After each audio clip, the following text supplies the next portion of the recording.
Ana Carolina, André, Camila e Giovana e Vanessa.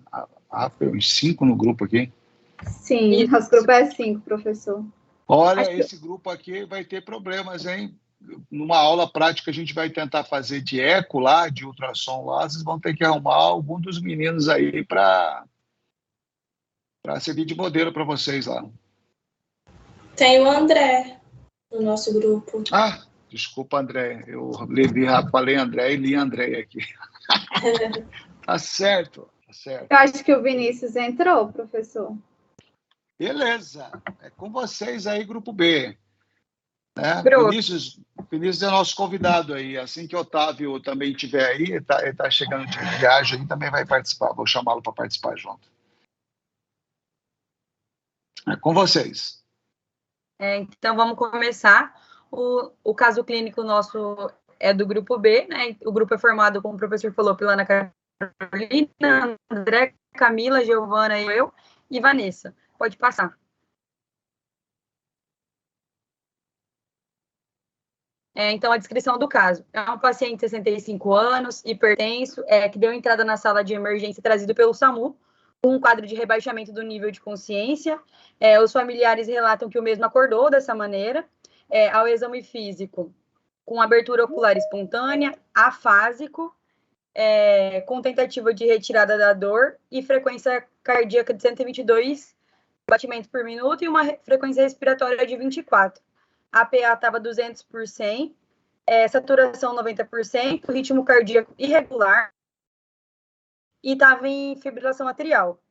ATC de crânio sem contraste, não tinha nenhuma alteração. Pode passar.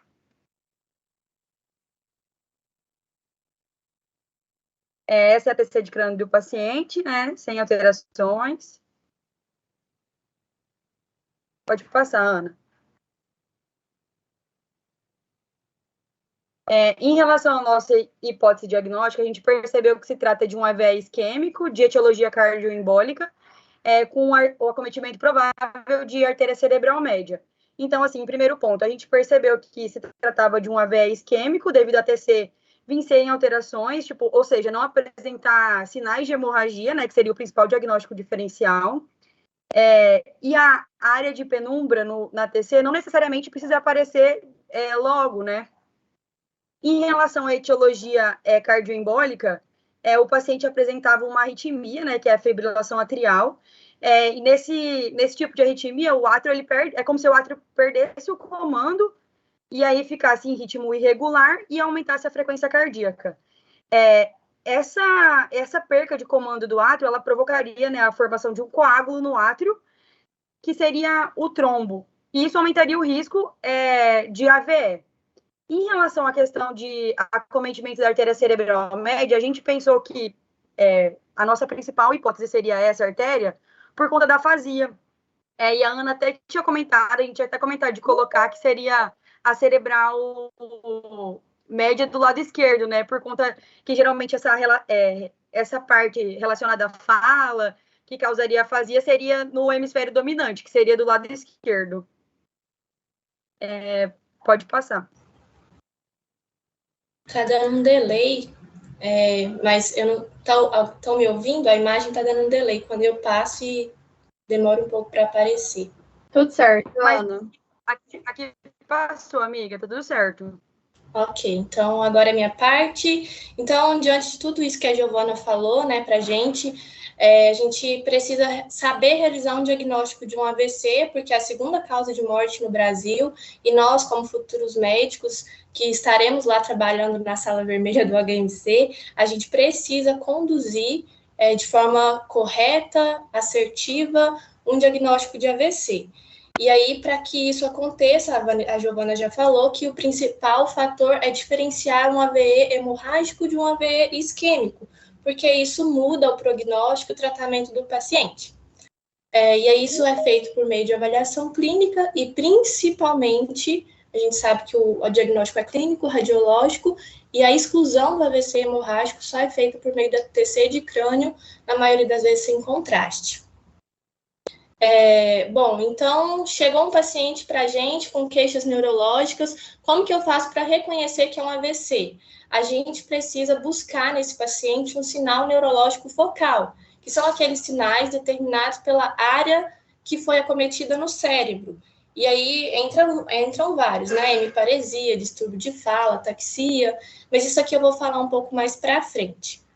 Bom, e então, por meio da realização desse exame físico, a gente vai pensar em alguma causa específica, uma doença neurológica, então, do tipo estrutural. E qual que é o pulo do gato para a gente pensar em acidente vascular cerebral? É um sinal neurológico focal de início súbito, porque até que se prove o contrário, caso esse sinal neurológico seja súbito, a gente está diante de um acidente vascular cerebral. Então, o nosso próximo passo é fazer uma neuroimagem, mais especificamente uma TCI de crânio, sem contraste, né? Ele é um exame rápido, barato, que está disponível na maioria dos nossos serviços, que vai nos ajudar a diferenciar AVE isquêmico e AVE hemorrágico. Porém, existem algumas limitações, como a Giovana já adiantou um pouco para a gente. Quanto à questão da sensibilidade, a gente sabe que ele pode estar normal aí nas primeiras 24 a 48 horas, sendo manifestado somente ali após as 72 horas. Porém, quando se trata de um AVC hemorrágico, a gente já consegue visualizar rapidamente na TC uma alta densidade, né, decorrente da presença desse sangue no encéfalo. E aí a gente tem que lembrar que por meio da TC e também da ressonância, a gente pode buscar determinar qual foi o tempo desde o início do quadro. Por exemplo, quando se trata de um AVC imediato, numa TC de crânio, a gente pode buscar sinais de hiperdensidade de algum segmento específico acometido. Aqui nessa imagem, a gente consegue visualizar a hiperdensidade da artéria cerebral média, que é o que aconteceu com o nosso paciente, mas na nossa TC não foi evidenciada nenhuma dessas alterações. E aqui eu trouxe, então, uma sequência da esquerda para a direita da evolução do padrão que se manifesta na TC, o AVC isquêmico. Nas primeiras horas, entre 0 e 24 horas, a gente tem a perda da diferenciação da substância branca e cinzenta, a hipotenuação dos núcleos da base também, e uma hipodensidade cortical associada com o apagamento da fissura de Sylvius.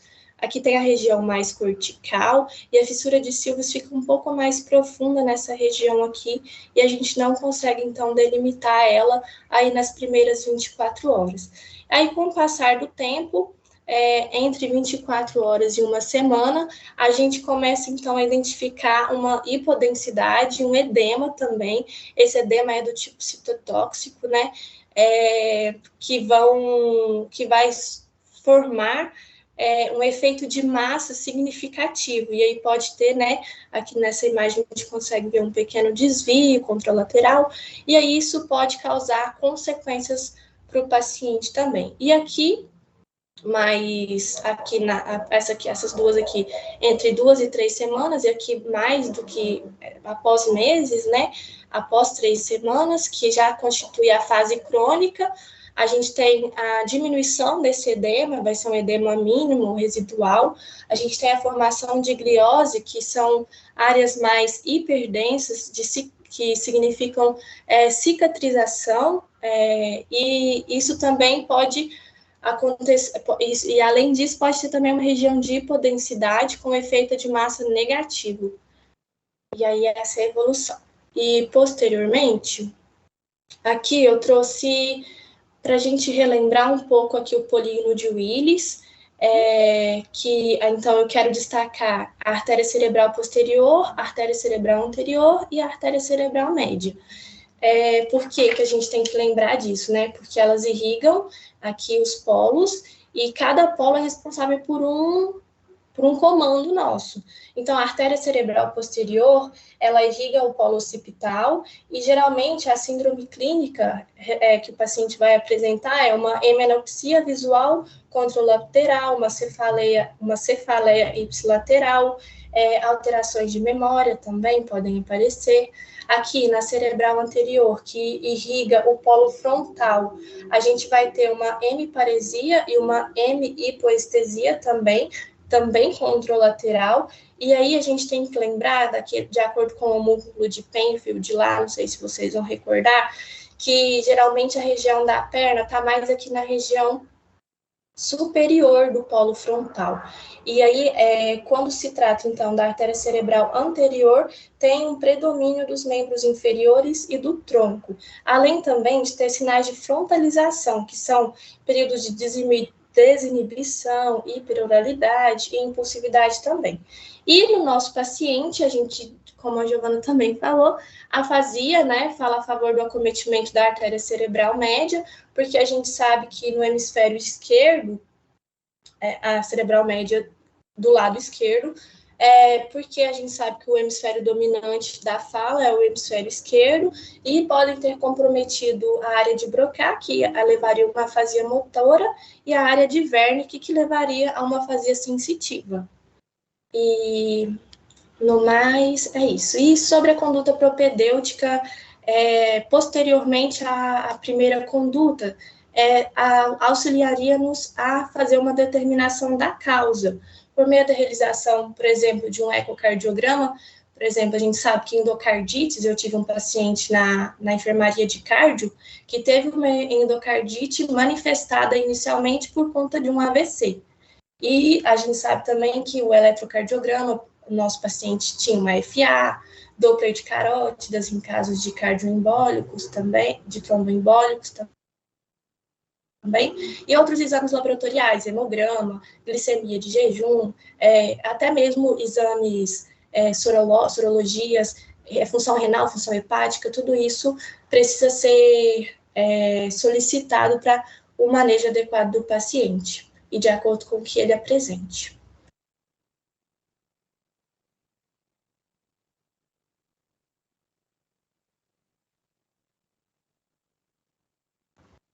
André. Gente, vocês estão me ouvindo? Sim. Perfeitamente. O do André que não tá dando. Então vamos resolver.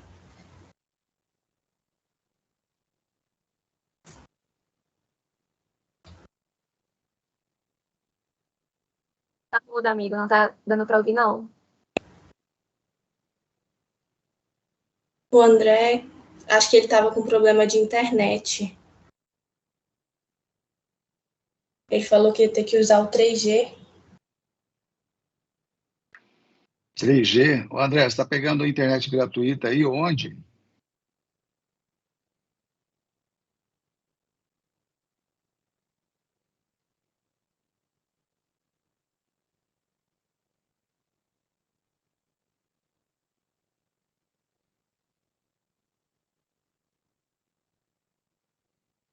Ele tá falando que tá falando e não fala, não tá saindo. Então, acho que não é de internet, não. Será que não é o aplicativo aí? Às vezes ele tem que entrar e não está saindo o som, né?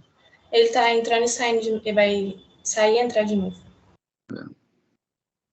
Você sabe que tudo que é aplicativo que a gente consegue fazer de graça, ele vai travar, até para você ter pago. Esse aplicativo tem suas limitações que a gente usa ele gratuito, né? Oi, estão me ouvindo? Agora sim. Sim. Ah, tá, beleza. Então, depois que a gente identificou, né, um quadro de AVE isquêmico, existe uma série de medidas que a gente tem que fazer para esse paciente, para a gente evitar o máximo de lesão cerebral, né, e fazer com que esse paciente tenha alta o mais rápido possível. Lembrando que ele tem que estar em uma unidade de terapia intensiva, né, se possível. E existe um checklist de primeira hora, que são várias medidas que é importante realizar. primeiro avaliar sinais vitais, né, ver como que está a saturação, frequência cardíaca, pressão. O oxigênio, ele nem sempre é necessário, ele vai ser necessário se a saturação estiver abaixo de 94, aí seria bom usar o oxigênio suplementar para manter acima disso. Além disso, é bom a gente colher a história, ver com o paciente ou familiares de quando começou esses sintomas, porque isso vai ser importante na questão do tratamento, né, de qual conduta a gente vai tomar. Definir a pontuação do NIH, que daqui a pouco eu vou explicar o que é. Como a Ana falou, tomografia, né, um estudo de imagem vascular, para a gente ver se tem algum trombo ali, ver que região foi acometida. É importante também ter o acesso periférico, porque se for necessário alguma droga, é sempre bom ter. E exames laboratoriais e eletrocardiograma. Glicemia é muito importante aqui nesse contexto, tempo de protrombina, e entre outros. Pode passar. Então, essa aqui é a escala do NIH, né? Essa escala, ela é meio que uma escala prognóstica, que ela vai quantificar o quanto de déficit neurológico que o nosso paciente tem, né? Geralmente se usa para acompanhar o quão bem ou quão mal ele está evoluindo, né? Vários estudos observaram que essa pontuação estava relacionado com piores ou melhores desfechos, dependendo do quão déficit o paciente tem, né? Então, assim, a gente vai avaliar vários componentes do sistema nervoso, e aí a gente vai dar um score. Por exemplo, aqui, nível de consciência, resposta à pergunta, obedece a comandos. Então, assim, bastante... ela é até grandinha, essa tabela, mas é importante para a gente ver o quanto de déficit esse paciente tem. Até porque, dependendo da pontuação, pode contraindicar alguma medida de conduta, por exemplo. Pode passar. Então, aqui outros componentes. Volta lá. Aqui são outros componentes que essa tabela vai avaliar a questão do campo visual, nervo facial, a força muscular. E então ela vai avaliar todos aqueles campos que a Ana falou, né? Visual, occipital, se é de artéria média, se está o membro superior ou inferior afetado. Então, tudo isso a gente vai ver aqui. E então, dependendo do score, quanto mais alto, pior o prognóstico desse paciente. Pode passar. Então, agora, indo para a conduta mais específica. O primeiro passo é a trombólise, né, que se for elegível, e os cuidados pós-trombólise, que isso vai ser falado daqui a pouco. Outra coisa, depois que a gente estabilizou o paciente e tal, é realizar a antiagregação e a anticoagulação. Naqueles pacientes que, lembrando que não fizeram fibrinólise. Se fizeram, aí já faz por meio de outra forma. Mas se o paciente não foi fibrinolizado, a gente faz o AS, a dose varia de 100 a 30 miligramas dias, mas a heparina é profilática. Pode passar. A pressão. Aqui a pressão é bastante importante, né? Porque a gente quer manter um fluxo cerebral bom, mas também a gente não quer uma pressão muito elevada, né? Até para evitar a transformação hemorrágica e tal. Então, assim, geralmente no primeiro dia não baixa a pressão, a não ser que ela esteja a pressão sistólica acima de 220 ou a diastólica acima de 120. Né? Nesse caso, a gente tenta manter os valores abaixo de 180 por 105, mas se a pressão não estiver acima disso, a gente não precisa entrar com antihipertensivo. Então, assim, se tiver pressão alta, a gente tenta diminuir de 15% nas primeiras 24 horas, alcançando 16 por 10 em até 3 dias. Lembrando que a gente não pode baixar a pressão de forma súbita, né? Porque aí pode piorar os déficits, pode ter hipofluxo cerebral. Então, tem que ter muito cuidado do quanto de pressão que a gente vai diminuir. Então, a droga de escolha seria o nitroprusiato de sódio, né? O Nipride. E aí, nesse caso, tem que ficar monitorando a pressão a cada 5 minutos para a gente ver se está respondendo ou não. Pode passar.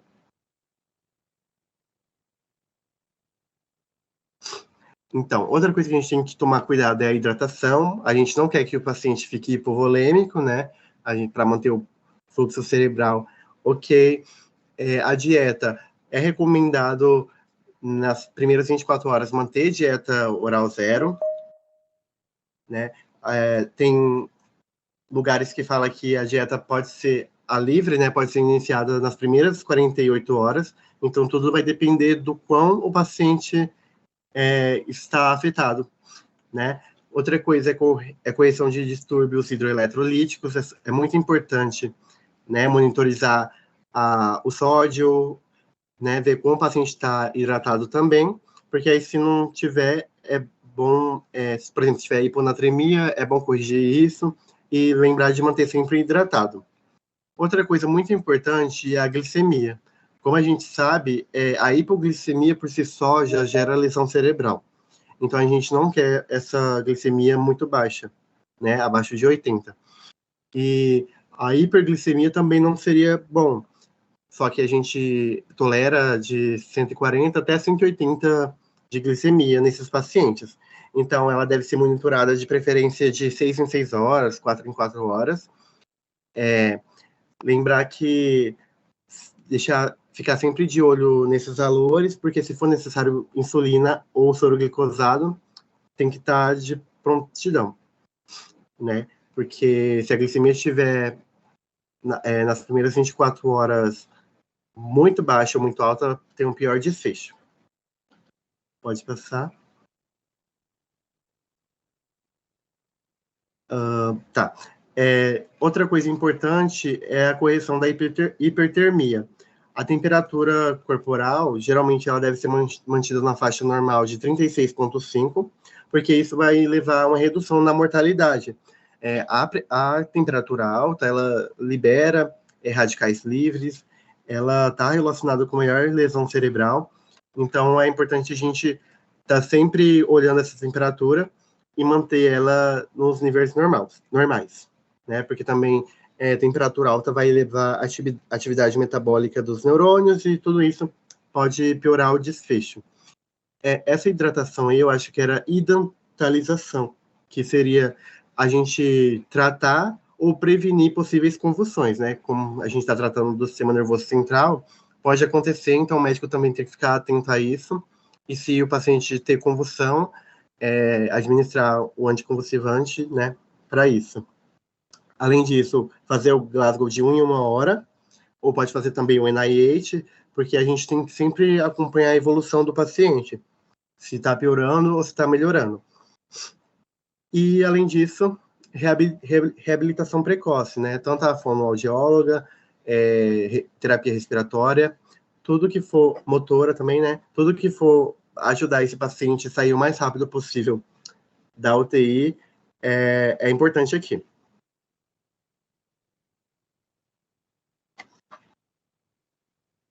Oi, tá me ouvindo bem? Sim, Camila. Eu tô no login da Giovana, mas é a Camila falando aqui, tá? Assustei aqui, falei, ué, Giovana, o pessoal chama de Camila? Não, prof, é que meu áudio não tá funcionando. Eu entrei, mas eu vou falar pelo login dela. Tranquilo. Ainda na conduta terapêutica, né, mais especificamente agora na trombólise, fibrinólise, a fibrinólise, ela é de forma mais exemplificada, né, ela vai ser realizada ali através da presença de diversos fatores associados, né, que são eles. Um diagnóstico clínico, uma TCC sem sinais de hemorragia ou infarto extenso, né, maior que 1/3 do território da artéria cerebral média, uma janela terapêutica menor ou igual a 4,5 horas, 4 horas e meia, idade maior ou igual a 18 anos ou menor que 80 anos. Eu vi alguns lugares também que consideram uma idade menor que 60 anos, aí eu fiquei naquela dúvida, assim, considerei menor que 80 anos. O NIH, como o André já comentou, né, menor ou igual a 25, e a ausência de contraindicações, que eu vou falar um pouco melhor lá na frente. O início em si da trombólise intravenosa para o AVC isquêmico, ele geralmente vai ser limitado pelo tempo, né, pela janela terapêutica. Então, para pacientes elegíveis com AVC isquêmico agudo, que causam déficit neurológico, potencialmente incapacitante, vai ser recomendada a terapia intravenosa com a alteplase, né, quando o tratamento for iniciado ali dentro de 3 horas após o início definido dos sintomas. O benefício da alteplase se estende a 4 horas e meia, né? Os pacientes nessa janela de tempo também devem ser avaliados para determinar se são candidatos à trombectomia mecânica. Os pacientes dentro de 4 horas e meia e 6 horas após o início dos sintomas não devem receber alteplase intravenosa, porque os danos eles podem exceder o benefício, mas eles devem ser avaliados para determinar se são candidatos à trombectomia mecânica. De 6 a 24 horas, né, pacientes maiores que 6 horas após o início dos sintomas não são elegíveis para o tratamento com alteplase intravenosa, mas a trombectomia mecânica vai ser, sim, uma opção em centros especializados. Se for maior que 24 horas, eles não vão ser elegíveis para o tratamento com alteplase intravenosa, nem a trombectomia mecânica. Além disso, a gente também utiliza, né, o termo wake-up stroke, que é o que enquadra o paciente do nosso caso clínico, que é para pacientes cujos sintomas são notados pela primeira vez ao acordar, né? A última vez que ele foi visto normal pode ter sido a hora que ele foi dormir, se o paciente puder relatar isso de uma maneira confiável, ou a última vez relatada por um amigo ou um membro da família. Esses pacientes não vão ser elegíveis para o tratamento com alteplase, a menos que o tempo conhecido como normal seja menor que 4,5 horas. No nosso caso, a gente não teve como definir esse tempo, né? Então, seria mais ali uma conduta expectante, evitar novos eventos, uso de sintomáticos, e é isso, pode passar. O trombolítico de escolha é o RTPA, né, o ativador do plasminogênio tecidual recombinante. Ele está ali, vou falar rapidinho, né, a apresentação dele é de 50 mg por 50 ml, a dose de 0,9 mg quilo, EV, né, 10% em dose de ataque, mais 90% em infusão de 1 hora em acesso periférico, e tem uma dose máxima de 90 mg. Como eu havia dito, né, para trombolizar o paciente é necessário a gente considerar a ausência de contraindicações. Aí, primeiramente, nas contraindicações absolutas. Pode passar. A presença de hemorragia ou AVE isquêmico com edema envolvendo 1/3 do território, né, da artéria cerebral média. AVE isquêmico moderado, grave, né, recente, nos últimos 3 meses. O AVE hemorrágico ou de etiologia desconhecida prévia. Lesão cerebral vascular conhecida, trauma ou neoplasia intracraniana. Diátese hemorrágica, que é a capacidade de um indivíduo desenvolver certas afecções. Sangramento gastrointestinal no último mês, doença péptica e perdas menstruais não são contraindicações absolutas. Secção aórtica suspeita ou diagnosticada, punções em sítios não compressíveis, né? Por exemplo, biópsia hepática ou punção licórica. Uso de anticoagulantes orais com INR maior que 1,5 ou uso de heparina nas últimas 48 horas, como a André já tinha comentado. E cirurgia de grande porte ou trauma extenso nas últimas 3 semanas.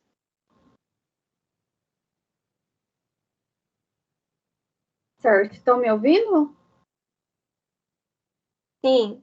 A gente também tem as contraindicações, então, relativas, né, extremos clínicos desse paciente, quando o paciente tem um déficit neurológico muito leve, já em recuperação, ou um quadro muito grave, por exemplo, um paciente que esteja em coma e que terá pouco benefício, né, dessa trombólise, o AIT nos últimos 6 meses, uma hipertensão refratária, paciente que que está sendo anticoagulado, né, doença hepática avançada, úlceropéptica ativa, endocardite infecciosa, gestante ou puérpero até 1 semana pós-parto, e uso da streptokinase também, uso prévio, maior que 5 dias, ou algum tipo de reação alérgica, também entra nessas contraindicações relativas.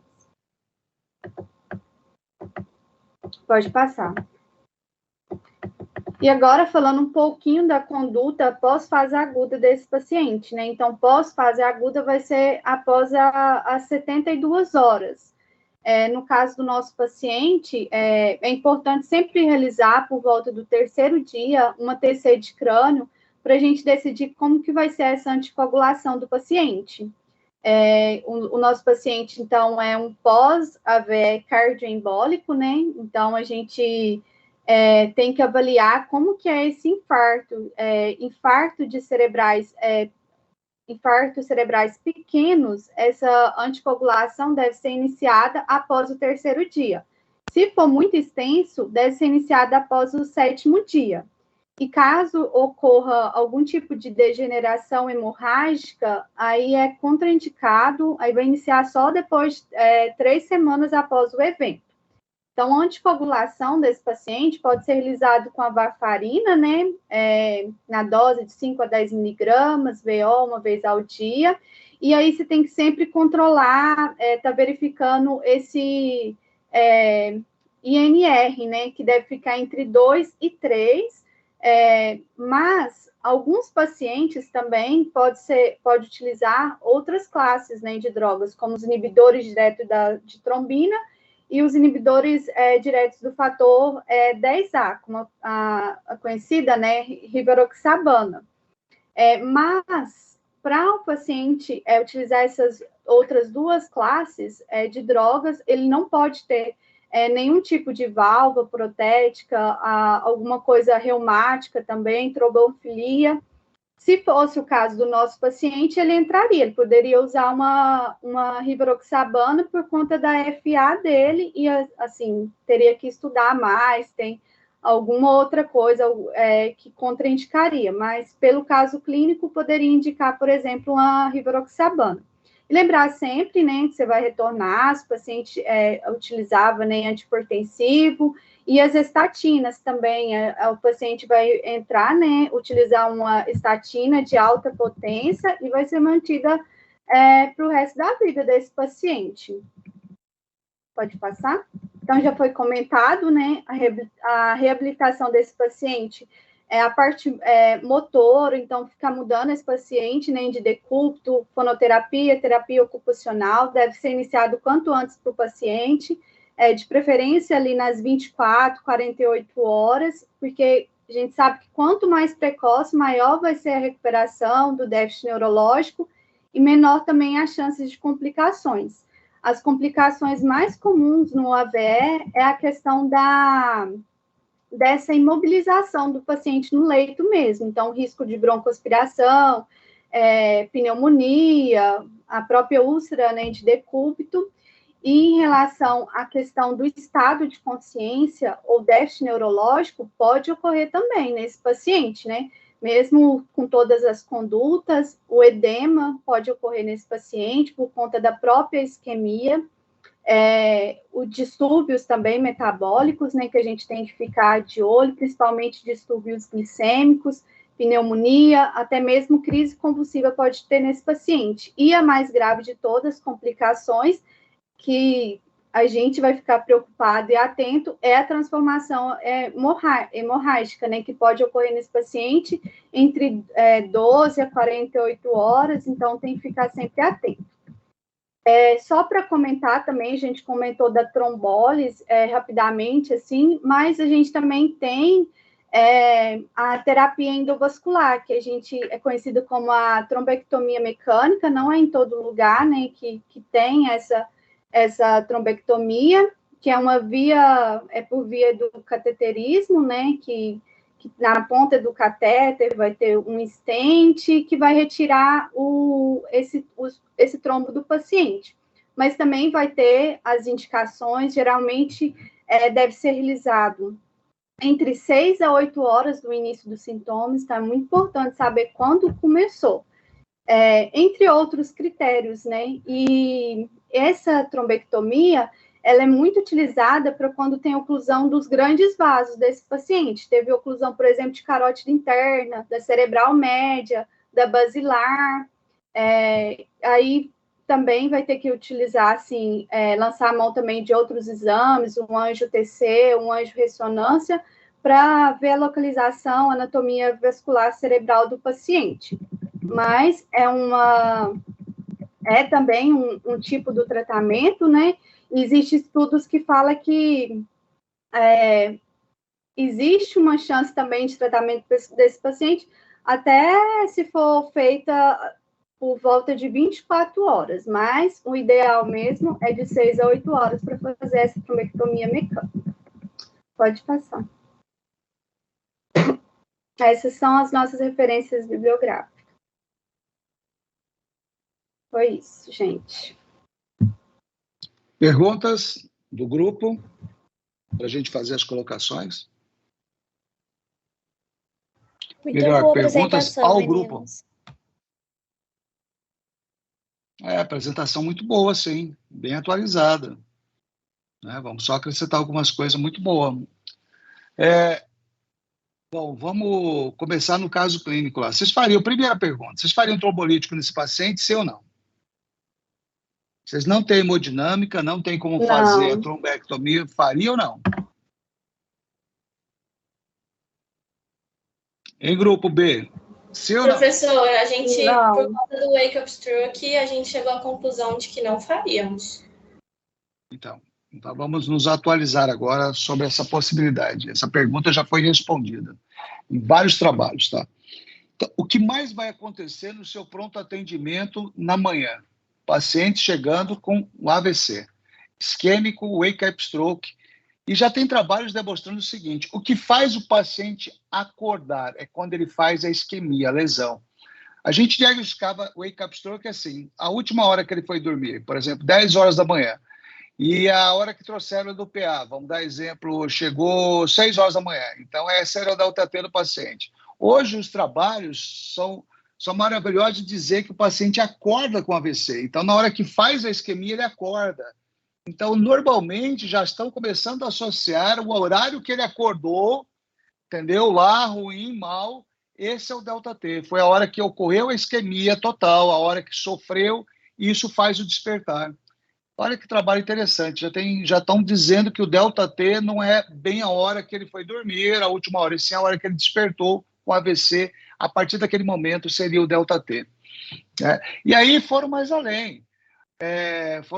Estudando isso, começaram a pensar, vem cá, mas será que a gente chega a 4 horas e meia? Será que não podemos estender? Enfim, veja só, vocês falaram alguma coisa aí, alguém colocou 60 anos, não tem, os AVC, a média de idade de AVC isquêmico é de 65 anos, de 60 a 70 anos, imagina, toda a população não teria indicação de trombolítico, então é 80 anos, olha lá. Então tem que ser maior que 18 e menor que 80, mas já fizeram trombolítico em 80 e maior que 80 anos, tá? Então ainda são os critérios ainda são de preferência maior que 18 e menor que 80, porque maior ou igual a 80 é sinais de alerta, mas não é uma contraindicação absoluta, tá bom? Ponto. Segunda questão, essa FA, para a gente considerar como fenômeno cardioembólico, ela tem que ser crônica, concorda? Sim, prof. A FA aguda não faz AVC, por isso que a gente cardioverte. E aí, como que você sabe se essa FA é aguda ou crônica? Vocês estão dizendo que é cardioembólica. E se não for uma FA crônica? E se for uma FA aguda? E se ela começou tudo porque o paciente descompensou do AVC? Como que eu vou ter certeza disso? É ecocardiograma? No eco, claro. E o que eu vou procurar no eco para pensar de um AVC, de uma FA crônica? Trombo no vértice? Trombo no átrio. Não, nem sempre o trombo está lá. De repente o trombo pode estar lá e migrou, né? O trombo pode estar na ponta do ventrículo, o trombo pode estar no átrio. Os trombos maiores, normalmente, eles estão relacionados a trombos ventriculares, são os trombos maiores. Os trombos que ficam nas aurículas, eles são até menores, esses coágulos. Mas em qual lado estaria esse trombo, então? Vamos pensar que o trombo estaria para fazer um AVC isquêmico. Ele estaria à esquerda ou à direita? Esquerdo? Um trombo à direita poderia fazer AVC isquêmico? Não. Sim ou não? Não, aí seria um TEP. Sim. Acho que não. Sim ou não? Acho que não, prof. Acho que não também. Lembra que tudo para responder fala depende, professor, depende, para dar tempo de pensar, depende. Se o paciente tiver uma comunicação intraatrial chamada FOP, forame oval patente, isso pode acontecer, e nós já tivemos vários diagnósticos assim, de FOP, achou um coágulo na aurícula direita, aí falou, mas ele fez um AVC isquêmico, na esquerda não tinha nada, fomos investigar, nós fizemos esse lado de caso, e um cara velho, de 70 e poucos anos, tinha FOP e sentia cansaço, o FOP não tinha grande demanda e fez AVC isquêmico. A maioria das vezes os coágulos são pequenos, não são coágulos grandes, mas chuveirou, fez vários pontos de AVC isquêmico. Isso é ruim até. Né? Então, faz vários infartos lacunares, ele tinha um forame oval patente. Isso pode acontecer. Então, é o tamanho do átrio. Se você vê que o átrio está muito dilatado, até que se prove ao contrário, um átrio dilatado é FA crônica. Tem como, o átrio está no limite da normalidade superior ou está um pouco dilatado, é FA crônica. Né? Mas até então eu vou pensar assim. Lembrando que os AVCs, muitas vezes a gente não acha causa, muitas vezes eles são chamados de criptogênico ou criptogenético. 30% dos AVCs isquêmicos a gente não acha causa, não sabe de onde que foi lá e fechou, né? De onde que foi o vaso. Os trombóticos são por aterosclerose, né? Os AVCs que pegam grande vaso, que é a cerebral média, e a carótida, eles normalmente são por trombos ou por êmbolos liberados de placas ali. E os cardioembólicos, eles não são tão extensos, não é muito comum um AVC cardioembólico, olha só, não é muito comum um AVC cardioembólico ter um coágulo tão grande a ponto de fechar uma cerebral média ou um grande vaso. Mas, por incrível que pareça, em dezembro, eu recebi na UTI 2 casos interessantes de AVC cardioembólicos, 2 casos, uma não anticoagulada, outra anticoagulada, 2 senhoras de idade que fizeram um AVC cardioembólico extenso, pegando artéria cerebral posterior e a cerebral média. Pode uma coisa dessa? Não pegou nem, não pegou a cerebral posterior, desculpa, pegou a cerebelar, pegou a paica normalmente ela sai da basilar ali, a outra pegou a aica, acho que a aica sai praticamente da vertebral ali, e fez 2 AVCs grandes de região cerebelar e a cerebral média. Incrível. Por cardioembólico, não é tão comum. Normalmente a gente vê dos AVC cardioembólicos pegando o cerebral anterior, circulação anterior, não áreas tão extensas, ou segmentos mais distais da cerebral média, M3, M4, M5, não M1 e M2 da cerebral média, que faz um AVC extenso, né? Que aí normalmente vai ter mais de 1/3 do território ali, vai estar comprometido. Muito bem, tomografia de crânio, serve de diagnóstico? Não, ela serve normalmente de critério de exclusão, né? Então não fecha você diagnóstico. Uma TC de crânio normal, você afasta 2 coisas que você tem que afastar numa tomografia de crânio, sem contraste. Ela é operador dependente. Então, por exemplo,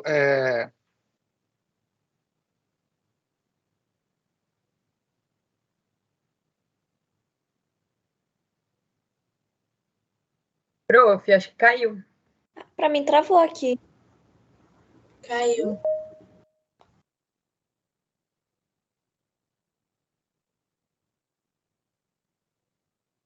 Oi, pessoal, desculpa, eu fui cancelar uma ligação aqui para mim e saí. Eu acabei, ao invés de cancelar, aceitei a ligação e caí. Bom, finalizando aqui, né, do ponto de vista, a TC de crânio é muito dependente de operador. Se eu pegar uma TC de crânio e 10 pessoas olharem uma TC de crânio, não vamos ser, os 10 não vão ter a mesma conclusão. Cada um vai ter uma forma de divisão, entendeu? É algo que é muito qualitativo, não é quantitativo. E a partir de 12 horas, a TC de crânio já pode apresentar alterações. Então, eu posso dizer, numa TC de crânio normal, que o ΔT é inespecífico, eu não consigo entender o ΔT. Agora, eu posso dizer, numa TC de crânio que tem alterações, que o processo é maligno. Por exemplo, uma região de hipodensidade numa TC de crânio. Perda da transição ali, substância branca, substância cinzenta. Então, eu perco a transição, fica um cinza ali que eu não consigo separar. Precocemente, eu já posso dizer que ali uma hipodensidade precoce, você pode dizer, o SAVC tem mais de 6 horas, tem mais de 12 horas, ou ele é maligno, ele fechou mesmo ali, já tem áreas de hipodensidade. Tanto que, ou afastar a hemorragia, tanto que isso é importante, que a gente classifica na TC eu falei tórax, né? TC de crânio, a gente tem um score chamado ASPEX, O que é o Aspect? Você vai dar 10 pontos para tomografia de crânio. A cada área irrigada pela cerebral média, que é um dos vasos mais comuns no AVC isquêmico, que tiver hipodensidade, você tira um ponto. Então, tem 10 áreas que irrigam: lobo frontal, temporal, parietal. Aí você vai colocar a região dos núcleo caudado, lentiforme, cápsula interna. Essas regiões você vai tirando um ponto. Se você tiver numa tomografia áreas de hipodensidade, que ela já te dá uma pontuação menor do que 7, se a tomografia está com uma nota menor que 7, não passa. Então, já é um critério de contra-trombolítico. Você já não vai fazer trombolítico nesse paciente, porque aí a chance de transformação hemorrágica é muito alta, assim como o NIH. Se você tiver o paciente com NIH muito alto, maior que 25, ele já tem um prognóstico bem ruim, o score, a chance de transformação hemorrágica é alta, mas você vai deixar de fazer? Não, você vai fazer. Tanto que, então, saiu um trabalho de wake-up stroke da seguinte forma: o paciente que acordou com AVC. Então, nós podemos fazer trombolítico, eles fizeram trombolítico, desde que o paciente tivesse até 9 horas de evolução. E como que eles descobriram que tinha 9 horas de evolução? Da seguinte forma: ressonância. Numa ressonância, se o paciente não tiver alteração na ressonância, quando você olhar em T2, ali, ou no flare mesmo, você pode dizer no flare que ele tem, por exemplo, uma ressonância. No flare normal, o paciente tem menos de 6 horas. Em T2, menos de 8 horas de evolução. Ótimo, então eu vi lá. Não tem essas alterações, pode dizer que tem menos de 6 horas, é tranquilo numa ressonância. Mas eu vi alterações da ressonância. E aí eu quero fazer o trombolítico. Aí eu vejo o delta-T bem mensurado, ele deu 8 horas. Eu faço ou não faço trombolítico? O Wake Up Stroke, um trabalho que foi produzido, eles fizeram trombolítico desde que o paciente tivesse imagem mostrando que a área de penumbra...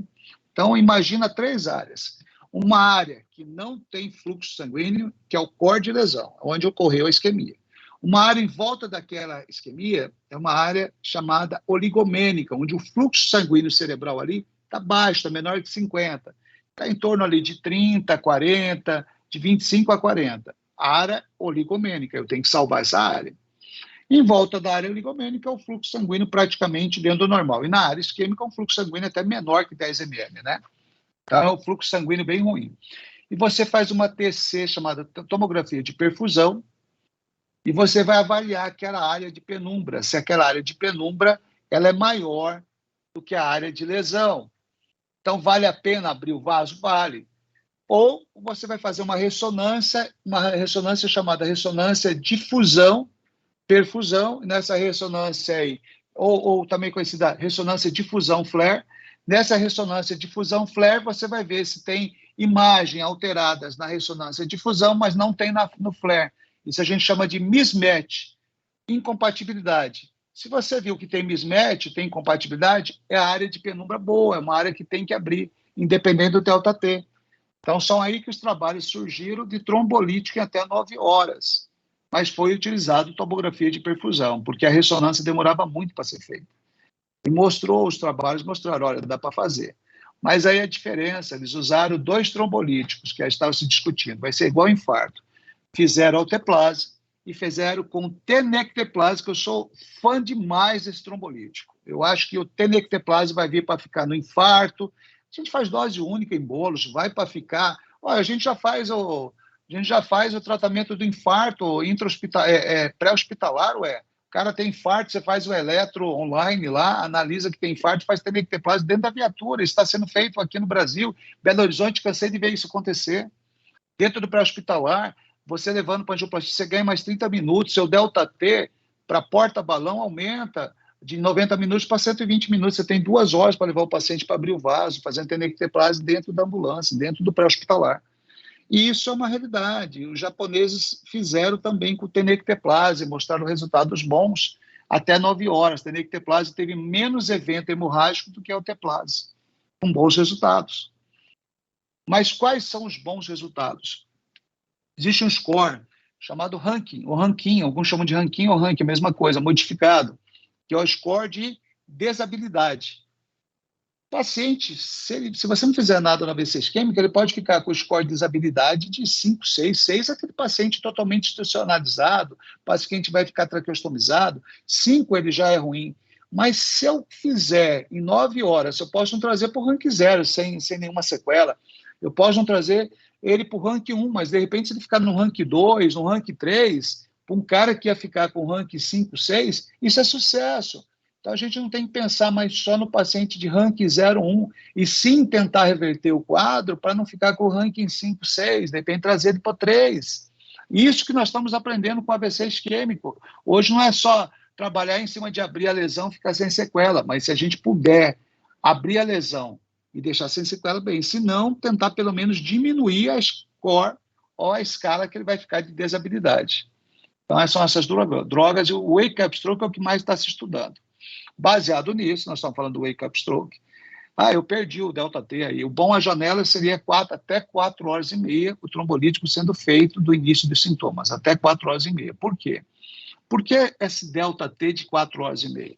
Porque os trabalhos mostraram que existe um número necessário para tratamento, né? NNT. Number Need Treat, lá. Então, o número necessário para tratamento, se você abrir o vaso com um trombolítico a primeira hora do início dos sintomas, é praticamente 1:2. A cada 2, um vai sair com 0 de ranking, quer dizer, sem sequela. Com 90 minutos, 1:3. Com 4 horas, com 3 horas, já é 1:4, 1:5. Com 4 horas e meia, 1:8. Quer dizer, quanto maior o tempo, menor a possibilidade. Você vai precisar tratar muito mais gente para sair com ranking de em torno de 0 ou 1. Então, por isso que o delta-T é importante. Mas aí começou a se discutir a possibilidade, de repente, de não trazer para 0, mas diminuir a desabilidade que o paciente pode apresentar. Aí vieram os outros trabalhos mostrando a trombectomia que vocês discutiram. Coloca lá, coloca o slide. Vocês estão compartilhando o slide? Deixa eu mostrar algo para vocês aqui. Que alguém falou uma coisa interessante aqui daquela janela lá. De tempo. Hoje a janela de tempo depende de onde você está. Alguém me falou que é difícil a trombectomia mecânica. Não é, eu acho que o Vinícius pode até confirmar aí. Nós temos hoje, eu comecei nesse projeto inicialmente com o neurocirurgião Wilson Novaes, depois o horário ficou ruim, que é o SOS AVC, que é um projeto do SUS, não de Cuiabá, de todos, que hoje nós estamos fazendo aí trombectomia com até 8 horas via SUS. Via SUS, trombectomia com 8 horas com bons resultados. Os melhores resultados da trombectomia de abrir o vaso é com 8 horas. Mas qual o paciente que se beneficia da trombectomia? Há AVCs trombóticos de carótida interna ou cerebral média, M1, que não responde muito bem a trombolítico, ou AVC cardioembólico de cerebral média extenso, pegando M1 e M2, desde que não tenha, só tem aquele vaso, né? São as localizações preferenciais para trombectomia, porque responde muito mal ao trombolítico. 30% do trombolítico vai conseguir algum fluxo aí. Carótida, então, se esse paciente fez uma tomografia, é interessante se você estiver no HGU, ou se você estiver no hospital, para fechar diagnóstico mais importante, no SUS é só tomografia que a gente vai fazer de crânio, mas se você tiver, é bom fazer uma angiotomografia do crânio e do pescoço, para ter ideia. Por que do pescoço? Se a carótida está envolvida ou não. Porque, de repente, eu tenho uma lesão de carótida ali, já sei que trombolítico não vai pegar, é 30% menos carótida ali, ou o trombolítico não dá nem 10% de sucesso. Aí você já vai preparar e pensar no paciente da trombectomia, de colocar o stent lá. Ele vai fazer um stent chamado retriever, que é um stent que vai aspirar o coágulo. E a discussão na trombectomia era, faço trombolítico mais trombectomia ou só faço trombectomia? Vários trabalhos surgiram ao longo desses 10 anos aí, uns falando só em trombectomia, outros falando e agora surgiu de novo essa polêmica e estão se sugerindo fazer trombolítico para facilitar a extração do coágulo com a trombectomia. Então, você faz o trombolítico, facilita o coágulo, né, a retirada do coágulo, e hoje sugere-se trombolítico mais trombectomia, num delta-T aí já de 6 a 8 horas, desses grandes vasos que eu estou dizendo, carótida e cerebral média, M1 e M2. É o que tem se discutido, mostrando sucesso. Mas hoje, alguém me falou trombectomia até 24 horas. Não tem bons resultados.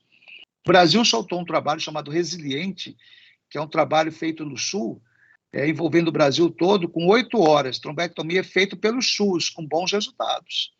Pararam depois com trombolite, com bons resultados. Né? E falando de score ranking modificado de 0 a 2.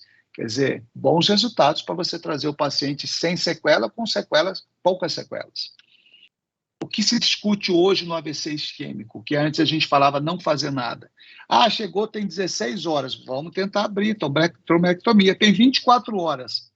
É muito difícil a decisão 24 horas, que a chance de melhorar alguma coisa é que você quase não tem área mais de penumbra. Aí se pesa da seguinte forma. Olha o core de lesão, a área isquêmica. Tem maior que 70 ml? Então, de repente, não vale a pena fazer. Dos grandes AVCs isquêmicos, não vale a pena. A diferença da área de penumbra pela área de infarto, essa diferença é menor, a relação menor que 1,2, não vale a pena fazer. Isso tudo tem que ser maior que isso. Mas aí vieram um trabalho aí, de novo, japoneses, dizendo que eles fizeram. Eles fizeram o seguinte, área isquêmica maior que 70 ml, e os grandes AVC isquêmicos não tinham indicação de trombectomia. E eles fizeram as trombectomias. O que o trabalho dele mostrou? Que teve mais evento hemorrágico, claro, mas o paciente sobreviveu com um ranking menor do que se não tivesse feito nada. Olha o que os caras estão falando. É preferível correr o risco de sangrar na cabeça, mas o ranking que eles trouxeram, o ranking deles lá, ao invés de estar um ranking 6, eles trouxeram para um ranking 3, 4, correndo o risco, sabendo que ia sangrar a cabeça, mas eles tiveram um trabalho muito questionado, melhores desfechos do que se não tivessem feito nada, com um core de lesão grande, que ninguém faria nada em nenhum serviço. Os japoneses estão fazendo isso aí, mostrando que, de repente, o AVC é assim, chegou o AVC isquêmico, meu amigo, vamos tentar abrir o que a gente conseguir de abrir ali o vaso, melhorar aquela região, porque tem duas coisas que tem que ficar na cabeça de vocês, uma chama recanalizar, abrir vaso, outra chama reperfundir. Não adianta abrir vaso que não tem reperfusão. Eu vou abrir vaso numa região que se favorece de mais de irrigação, por que abrir o vaso? Então, isso é muito discutido. Então, não tem que abrir vaso, recanalizar vaso, você tem que reperfundir aquela região. E são os trabalhos que estão mostrando aí. Então, hoje, o que se recomenda? Pressão. A gente sempre falava assim, eu sempre via isso é muito antigo, só vou entrar com antipertensivo se pressão maior que 220 por 110 ou 120. Balela. Quanto maior a pressão nessa fase hiperaguda, nas primeiras 24 horas, na fase aguda de 72 horas, maior a chance de transformação hemorrágica. Imagina, você tem uma região de baixo fluxo ali com dificuldade, imagina outra área que o fluxo é normal. Então, vai entrar muito na outra área contralateral, onde o fluxo é normal. E naquela região que o fluxo é difícil, se aumentou muito a pressão, pode até romper vaso. Dependendo da área que está cometida ali, muito grande, pode romper vaso. Então, as transformações hemorrágicas, AVC isquêmico transformação hemorrágica, foi relacionado a maiores pressões. Hoje, para todo mundo, se vai fazer trombolítico ou não vai fazer trombolítico, trombectomia ou não, manter uma pressão sistólica menor do que 180. Sistólica, que é pressão de perfusão. A diastólica não é tanto assim. Mas a recomendação é que todo mundo fica, nesse primeiro momento, com uma pressão menor que 180 por 105 para todos. Se eu vou tratar ou não vou tratar. Se bem que a gente está tratando, vai tratar a maioria ali, até 24 horas vão ser tratados. Tá? Manter para todos essa pressão. Cuidado com o nipride, não deixa ter uma hipotensão, né? Que isso é ruim para a área isquêmica, então cuidado muito com o nitroprusside de sódio. O paciente com hipoglicemia tem pior prognóstico, corrige a hipoglicemia. E a hiperglicemia, por que ela dá prognóstico ruim? Alguém tem ideia? Por que a gente fala assim, glicemia maior que 200, ou melhor, maior que 400 tem pior prognóstico, então vamos manter uma glicemia menor do que 200. O ideal é que, se for diabético menor que 200, não diabético menor que 180 até. Vocês têm ideia por que a glicemia é ruim, a hiperglicemia?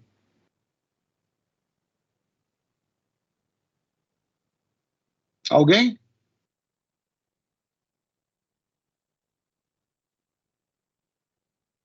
Oi, vocês estão aí ou eu estou falando sozinho?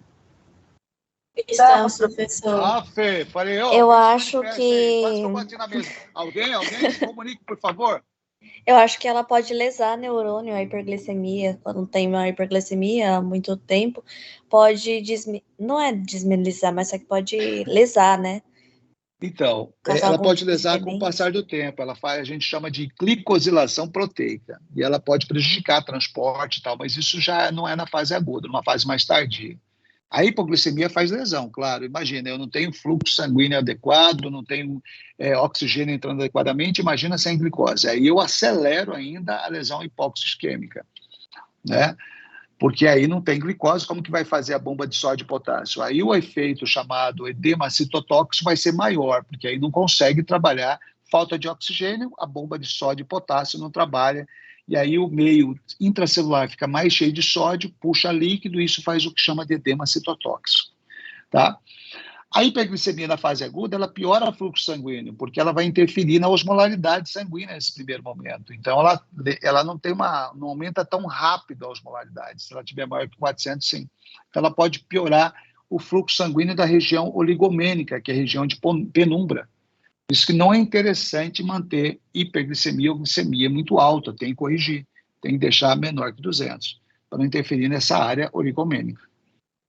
Tudo bem? O mais importante de tudo, veja só, tá, e eu tenho como fazer ressonância? Beleza, vamos fazer uma ressonância. Não tem?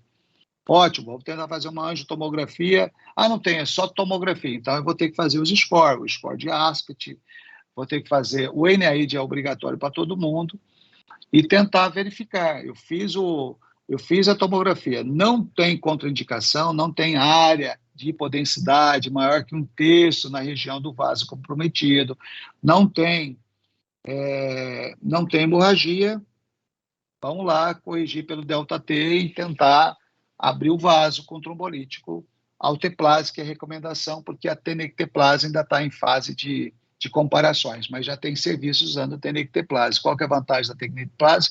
Eu faço em bolos, não faço em 1 hora, como tem que ser feita a alteplase, 10% em bolos e o resto corre em 1 hora.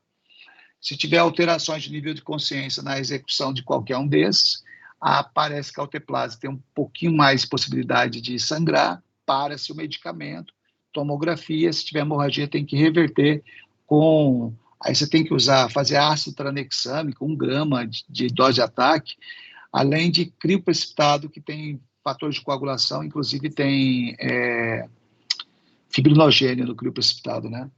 Fator de von Willebrand, que vai ajudar a diminuir esse sangramento.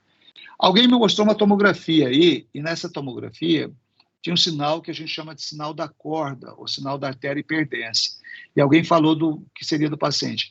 Esse sinal da corda, o sinal da artéria hiperdensa, ou seja, você faz uma tomografia de crânio sem contraste e aparece a região da artéria cerebral média, ela aparece contrastada, isso é calcificação.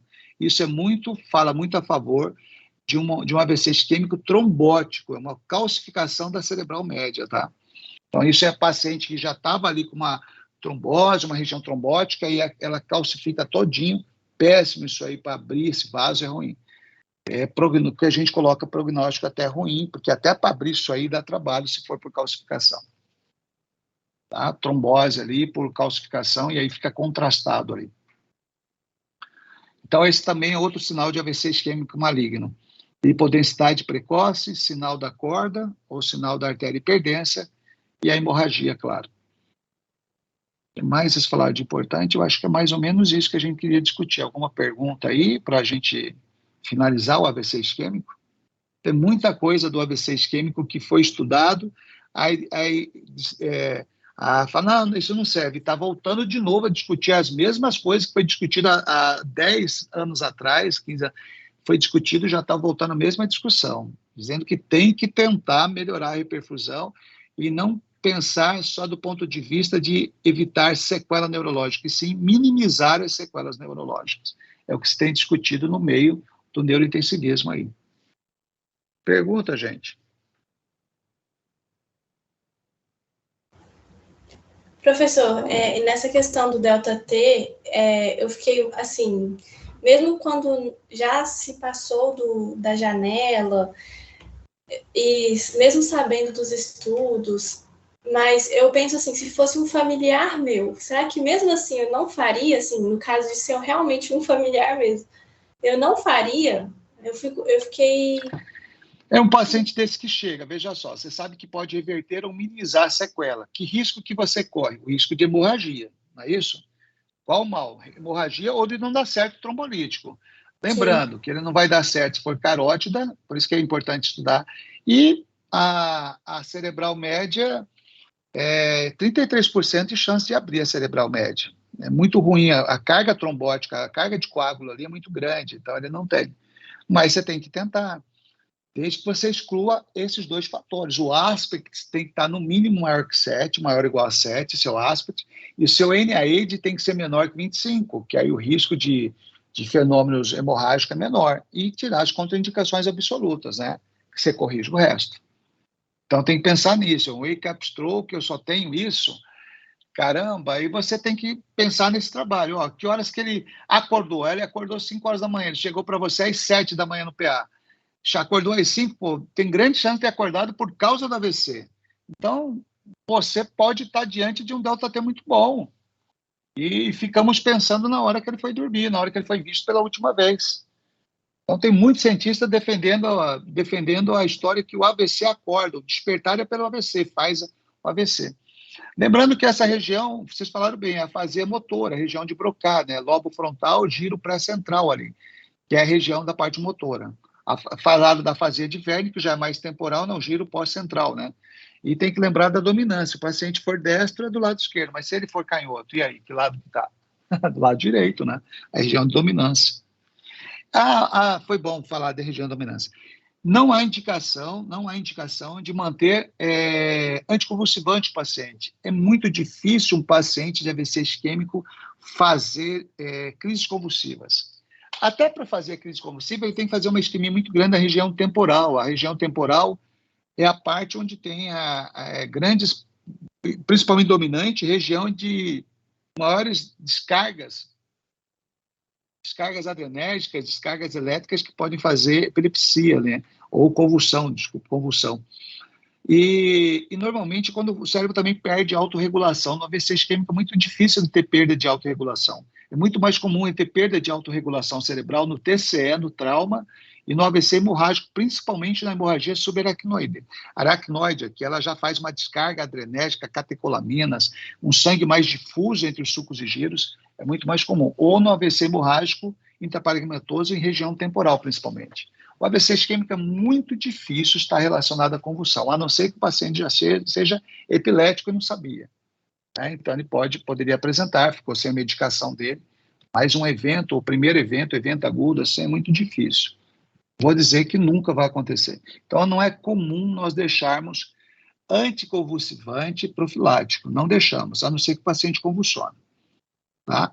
O que você tem que ficar atento é o paciente não acordar e, de repente, ele está fazendo status mal epilético não convulsivo, porque tem uma grande área de isquemia que eu não consegui reverter.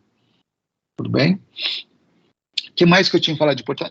Por exemplo, o paciente tem mais de 24 horas, não tem o que fazer, ele fez um AVC extenso da artéria cerebral média, tem mais de 2/3, que vocês colocaram uma imagem aí de área isquêmica. Vai ou não vai para a cranectomia? Isso já foi discutido também, isso já tem mais de 15 anos que se discute isso. Faz ou não faz cranectomia precoce? Porque esse paciente vai herniar e pode morrer. Oi, está ouvindo? Sim. Estamos ouvindo, prof. Porque estão me ligando aqui, eu achei que estava interferindo. Então, já fala a favor de fazer a cranectomia sim. Por quê? Mas aí lógico que ele vai aumentar, diminuir a mortalidade. A cranectomia vai sobreviver, mas vai deixar o cara sequelado? Não, pelo contrário, as cranectomias precoces que eu estou falando é com 72 horas. Você já viu que o paciente vai evoluir com uma área isquêmica extensa, vai evoluir com edema citotóxico, com edema vasogênico e vai evoluir com a herniação. Você não deixa herniar. Você faz uma cranectomia precoce com 72 horas e ele evolui para um ranking de 5 a 6, que ele iria ficar, para o ranking 4 a 3, ranking modificado. Então, vale a pena. Existem 3 trabalhos, um chama Destiny, outro chama Decimal, o outro eu não lembro o nome. 3 trabalhos mostrando que vale a pena, sim, fazer cranectomia precoce, ampla, né, descompressiva, cranectomia descompressiva que chama nos pacientes que não foi feito nada, não conseguiu tratar, mas tem uma área isquêmica extensa que pode herniar. Então, faz antes da herniação. Não é o contrário, hernia para depois fazer. Não, faz precoce, antes de herniar. Mostrou bons resultados. E a gente, muitas vezes, mostra isso para o neurocirurgião. Eu falo, cara, esse trabalho tem mais de 15 anos, pelo amor de Deus, o pessoal está fazendo aí. Mas o desfecho é ruim, vai ficar com sequela. Não, o desfecho foi favorável. Imagina que pode ser um parente, imagina que o cara ia ficar traqueostomizado e, de repente, ele pode nem necessitar de traqueostomia. Né? Enfim, traqueostomia, ou de repente ele melhora a disfagia, não vai ser tão importante assim. Enfim, foi favorável à craniectomia descompressiva, sim, precoce, sem herniação. Tudo bem? Tudo certo, só para finalizar, anticoagulação. Falaram também aí para a gente corrigir. Não usamos varfarina mais. Varfarina, esquece. Só tem 2 indicações para varfarina. Uma indicação prótese metálica, indicação absoluta, é a melhor anticoagulante oral que existe, varfarina. Outra indicação já não é 1A, já seria 1C ou até 2A. Alguns já falam que até indicação 2B. Estenose, importante, tá? Estenose aí, ou uma estenose aórtica, importante, ou uma estenose mitral, estenose. Principalmente estenose aórtica ou mitral, uma estenose importante, aí varfarina seria um bom anticoagulante em relação aos demais. Em caso de anticoagulação, nesse paciente, você vai fazer anticoagulação para ele em fase aguda, se há coágulo, né? É uma FA crônica, tem ainda coágulo, tem risco, aí após 72 horas. Você pode iniciar, ou ele já usava anticoagulante, 72 horas. Em paciente que tem risco muito alto de hemorragia, até 1 semana. Naquele paciente que tem coágulo e o risco de hemorragia grande ou até hemorragia, aí a gente faz até filtro de veia cava. Mas a partir de 72 horas você já pode começar a anticoagulação nesses pacientes de AVC isquêmico que foi, de preferência, que foi tratado. Tá bom? Se não foi tratado, você vai ter que começar o anticoagulante também. E preferência rivaroxabana ou apixabana. Aí colocaram também outra coisa que colocaram aqui, eu não lembro se foi o André, acho que foi o André que falou, anticoagulação, aí falou de alguma outra coisa que eu não estou vendo o slide aqui, mas foi mais ou menos isso, né? Do anticoagulante. A estatina com 24 horas a gente já começa, não precisa de 72 horas não. Cuidado com estatina, alguns trabalhos mostraram que o paciente que teve AVC hemorrágico extenso, né, estatina em altas doses, tiveram mais evento hemorrágico do que estatinas em baixas doses nesse primeiro momento, aumentar a dose de estatina depois. Então, antes de começar a rosuvastatina, 40, 80, às vezes, rosuvastatina, atorvastatina de 80. Então, cuidado com a área isquêmica extensa. Se tiver uma área isquêmica extensa, pode começar a estatina, mas não em altas doses. Olha que interessante, né? Estudo observacional, não sabe ainda a forma exata do mecanismo de ação. Sugiro começar a estatina com 24 horas, uma dose um pouco... Uma dose até normal, uma dose mais baixa, não uma dose muito alta. Né? O AS, para todo mundo que foi tratado, você começa com 24 horas. Para aqueles que não vão ser tratados, que já tem mais de 24 horas, você vai fazer o AS com depois de 24. Quer dizer, o cara já tem 24 horas de AVC, você vai fazer o AS. A dose que a gente preconiza é, se colocar de 100 a 300, a gente usa 200 miligramas, tá? Só vai associar antiagregante, dupla antiagregação, quando você tiver infarto lacunar, por exemplo, AVC pegando região de núcleos da base, onde foi as lentículas estriadas perfurantes que fizeram isquemia. Aí, nesses casos, a gente faz dupla antiagregação, AS mais clopidogrel, por 21 dias, depois fica só com AS. Tá? E esses pacientes que chegam com esse AVC lacunar e a gente não conseguiu fazer trombolítico, eles respondem bem com o trombolítico, aí deixa dupla antiagregação para tentar minimizar as sequelas. Eu acho que é isso, pessoal. Uma coisa que eu já discuti com 2 grupos, tomografia, o que você procura numa tomografia de crânio sem contraste? Tomografia de crânio, todo mundo sabe ver tomografia. Ver, você sabe olhar a tomografia. Né? Olha, primeira coisa que a gente olha numa tomografia, identificação, tem que ver se a tomografia é do seu paciente. Então, tem 2 coisas para você ver tomografia. É um filme, 50 tons de cinza. Você pegou a tomografia, 50 tons de cinza. É um paradoxo. 50 tons de cinza lá. O que é a substância branca? Olha que interessante, é um paradoxo. Substância branca, o que você espera ver na tomografia? Teria que ser um cinza claro. Não, substância branca é escuro na tomografia. Substância cinzenta. Substância cinzenta é escuro. Não, substância cinzenta é claro na tomografia. Então, é um paradoxo. Isso inverte na ressonância. O que eu vou procurar? Algo que esteja diferente desse cinza. Cinza mais claro, substância cinzenta, região de corpos de neurônio, cinza mais escuro, substância branca, que é os axônios. O que eu vou procurar? Duas coisas, ou hiperdensidade ou hipodensidade. Então, a hipodensidade, vamos imaginar o filme 50 Tons de Cinza, parte 1. Eu sou o diretor do filme e fiz um filme 50 Tons de Cinza, parte 1. Contratei uma atriz chamada Lia. Lia muito magrinha, queria fazer as cenas só no escuro. Eu falei, Lia, mas você é muito magrinha. Ela falou, eu sou muito hipodensa. Então, Lia tem uma densidade menor do que da massa encefálica. Então, ela vai ficar escuro, mais escuro na tomografia. Quem é Lia? Lia é líquido, isquemia e ar. Então, líquido, líquor, ar e isquemia. São regiões que vão fazer hipodensidade. Vai ficar preto praticamente, ou quase preto, diferente do cinza. Então, eu encontrei nessa região. Perdeu a transição, ó. O cinza claro, né? O cinza claro com cinza escuro, substância cinzenta, substância branca, de repente eu não consigo diferenciar o que é cinza claro, o que é cinza escuro, então escuro geral ali, isso é hipodensidade. Tá bem? Isso é hipodensidade. E o preto ali é ar ou líquor presente ali. Muito bem, não gostei da versão 1, fiz versão 2, 50 tons de cinza mais claros. Aí eu chamei 4 caras hiperdensos. Falei, agora eu vou fazer um filme 50 tons de cinza, tudo claro, com os 4 caras trabalhando, os 4 atores. Fiz quase um filme pornográfico aí. Chamei os 4 caras e quem são os 4 caras? Os 4 caras que começam com C, que são hiperdensos, têm uma densidade maior da massa encefálica, vão ficar branco na tomografia.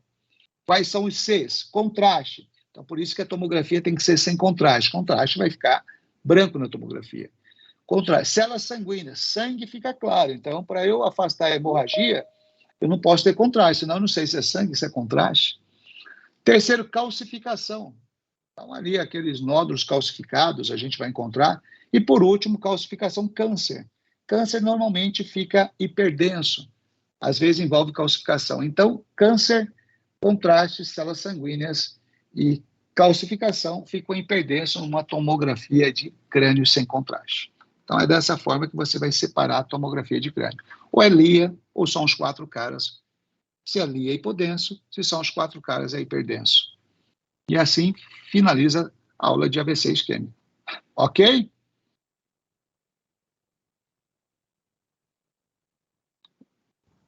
Já viram alguma? Ok, professor. Pessoal, muito legal. Eu acho que eu tenho uma aula de AVC isquêmico também, não sei onde, que foi gravada, que eu falei com um determinado grupo. Se eu achar, vou mandar para vocês no grupo aí. Bem com esses artigos mais atualizados aí para vocês compararem. Mas foi muito bom, viu? Bem atualizado isso aí. Vocês colocaram coisas importantes aí. A trombectomia é uma realidade, tá? É uma realidade que está sendo feita aí e salvando vidas. Tá bom? Certo, professor. Obrigada. Pessoal, valeu. Lembrando que quarta-feira, então, vocês querem quarta? Terça-feira vocês têm médio curso, né? Isso. Tá bom, vamos fazer quarta, então. Quarta eu estou no hospital, chego no hospital às 7 horas, então vamos marcar para as 8 horas drogas vasoativas, 1 hora aí de discussão de drogas vasoativas. Tá bem? Aula de drogas vasoativas. Doutor Vinícius Gato, convidado nosso aí para participar dessa discussão de drogas vasoativas. Tá bem? Beleza, professor. Combinado. Obrigado. Valeu, pessoal. Beleza, um abraço. prof. Muito obrigada. Se alguém... Não, o grupo que passa lá na quarta-feira vai falar com o senhor, para se lembrar. Se estiver lá, me lembra. Tá bem? Um abraço, pessoal. Boa noite. Bom final de semana para vocês. Bom final de semana, prof.